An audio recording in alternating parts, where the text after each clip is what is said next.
ಎಲ್ಲರೂ ನಮಸ್ಕಾರ. ಈ ಒಂದು ಸುಬ್ಬಾ ಜೋಯಿಸನ ಬಗ್ಗೆ ನಾನು ಕಥೆಯನ್ನು ಹೇಳಕತ್ತೀನಿ. ಸುಬ್ಬಾ ಜೋಯಿಸ ಆ ಒಂದು ಗುರುಗಳು ಅಂತಂದು ಹೇಳಿ ಏನು ವ್ಯಕ್ತಿ ಇರ್ತಾರಲ್ಲ, ಅವ್ರ ಬೆನ್ನು ಹತ್ತಿ ಹೋಗ್ತಾನವನು. ಆ ಸಂಗೀತವನ್ನು ಸಂಗೀತ ಬೆನ್ನು ಹತ್ತಿ ಹೋಗ್ತಾನೆ. ಆಮೇಲೆ ಎಷ್ಟೋ ದಿನ ಆದಮೇಲೆ ಅವ್ರಿಗೂ ಅವನ ಮೇಲೆ ಕರುಣೆ ಅನ್ನಿಸ್ತೈತಿ. ಈ ಹುಡುಗ ಯಾರ ಮನೆಯವನೋ ಏನೋ ನಾನು ಬೆನ್ನು ಹತ್ತಿ ಬರಾಕ್ತಾನೆ, ಎಷ್ಟು ಹೇಳಿದ್ರು ಕೇಳ್ತಾ ಇಲ್ಲ ಅಂತಂದು ಹೇಳಿ ಅವ್ರೇನು ಮಾಡ್ತಾರೆ ಅಂತಂದ್ರೆ, ಮುಂದೆ ಯಾವ ಊರಿಗೆ ಹೋಗ್ತಾರಲ್ಲ ಆ ಊರಿಗೆ ಹೋಗಿ ಅವನಿಗೆ ಭಿಕ್ಷೆ ಬೇಡಕ್ಕೆ ಹಚ್ತಾರೆ. ಹೋಗು, ನನ್ನ ಪಾತ್ರೆನ ತೊಗೊಂಡು ಹೋಗು, ಒಂದು 5-6 ಮನೆಗಳು ಭಿಕ್ಷೆ ಬೇಡಿ ತೊಗೊಂಡು ಅಂತ. ಇಂಥ ದೊಡ್ಡ ಮನೆಯ ಹುಡುಗ ಅವನು, ಅತಿ ಗೌರವಯುತವಾದಂಥ ಒಂದು ಮನೆಯ ಹುಡುಗ, ಸಂಪದ್ಭರಿತವಾದಂಥ ಮನೆಯ ಹುಡುಗ. ಅವ ಹೋಗಿ ಭಿಕ್ಷೆಯನ್ನು ಬೇಡಿ ತರ್ತಿರ್ತಾನೆ. ಅವ್ರು ಅದ್ರೊಳಗೆ ತಾವ ಸ್ವಲ್ಪ ತಿಂತಾರೆ, ಅವಗೂ ಸ್ವಲ್ಪ ಕೊಡ್ತಿರ್ತಾರೆ. ಅವನ ಮೇಲೆ ಕರುಣೆ ಉಂಟಾಗ್ತೈತೆ ಅವ್ರಿಗೆ.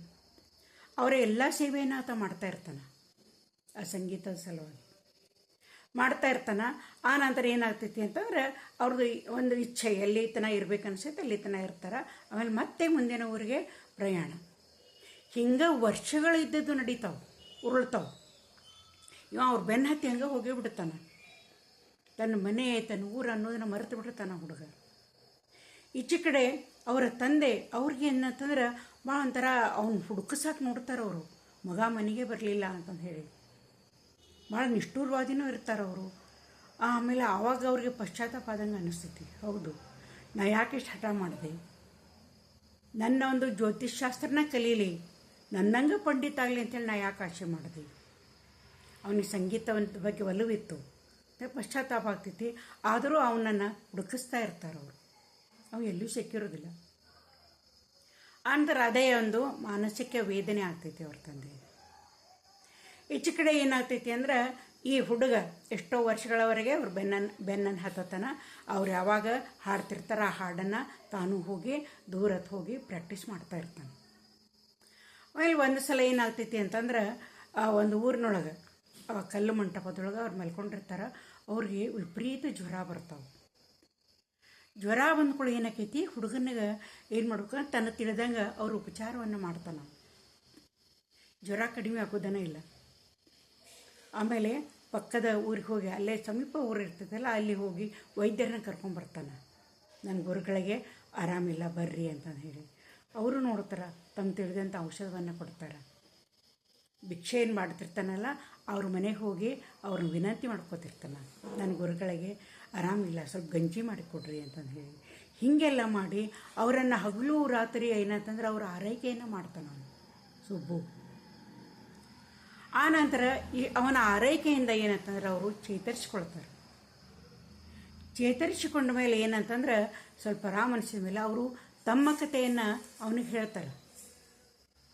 ನಾನು ನಿನ್ನಂತೆನ ಸಂಗೀತ ಹುಚ್ಚಿತ್ತು ನನಗೆ. ಅವ್ರು ಚಿಕ್ಕವರಿದ್ದಾಗ ಅವ್ರಿಗೂ ಭಾಳ ಸಂಗೀತ ಹುಚ್ಚಿರ್ತೈತಿ. ಅವರ ತಂದೆ ತಾಯಿ ಅವರು ಒಬ್ಬನ ಮಗ ಇರ್ತಾರೆ, ಮಧ್ಯಮ ವರ್ಗದ ಕುಟುಂಬ ಇರ್ತೈತಿ. ಸಂಗೀತದಲ್ಲಿ ಅತೀವವಾದಂಥ ಒಂದು ಆಸಕ್ತಿ ಇರುವುದನ್ನು ನೋಡಿದಂಥ ಅವರ ತಂದೆ ಒಬ್ಬ ಸಂಗೀತಕಾರನಲ್ಲಿ ಅವ್ರನ್ನ ಕಳಿಸ್ತಾರೆ ಅಭ್ಯಾಸ ಮಾಡೋದಕ್ಕೆ. ಅವ್ರು ದೊಡ್ಡ ಸಂಗೀತಗಾರ ಆಗ್ತಾರೆ.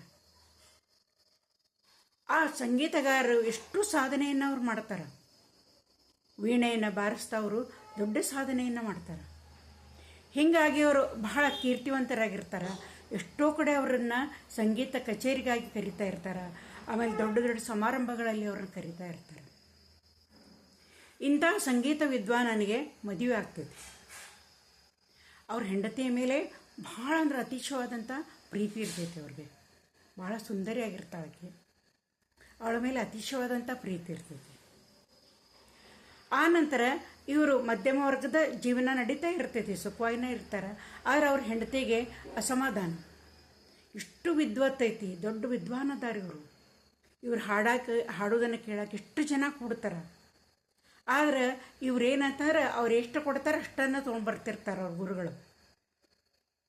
ಇವ್ರ ಹೆಂಡತಿ ಅಸಮಾಧಾನ ಅದೇ, ಇಲ್ಲ ಇಂತಿಷ್ಟು ಕೊಟ್ಟರೆ ನಾ ಬರ್ತೇನೆ ಅಂತಂದು ಹೇಳ್ರಿ, ನೀವು ಇಷ್ಟು ವಿದ್ವಾನ ಅದಿರಿ, ನಿಮ್ಮ ಹಾಡೆಲ್ಲ ಕೇಳ್ತಾರೆ, ಅವ್ರು ಏನು ಕೊಡ್ತಾರೆ ಅದನ್ನ ತೊಗೊಂಡ್ಬರ್ತೀರಿ ನೀವು.